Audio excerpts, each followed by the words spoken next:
Naibiyahe na rito sa Zamboanga City yung 7 sa 11 bangkay na na-recover at lumutang po sa dagat ng Basilan kahapon. Yung 4 na bangkay naman dinala sa Sulu dun sa kanilang mga kaanak.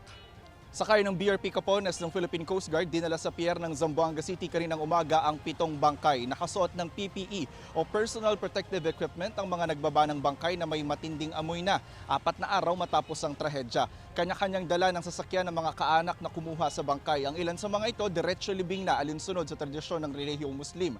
5 bangkay na dinala sa Zamboanga ang nakuha na ng mga kaanak. Ang 2 naman na wala pang pagkakakilanlan na kapwa lalaki, hawak muna ng PNP Soco para maproseso. Ang pinakabata sa mga na-recover na bangkay, 6 na taong gulang. Siya si Dina Ambutong na ibinalita namin noong Martes na nawawala. Nanawagan pa noon sa kamera ang kanyang ina para mahanap ang anak. 77 years old naman ang pinakamatanda sa mga lumutang na bangkay. Sa 11 bangkay, 9 ang mga babae, 2 ang mga lalaki. Sabi ng PCG, wala muna silang ilalabas na numero ng mga nawawala.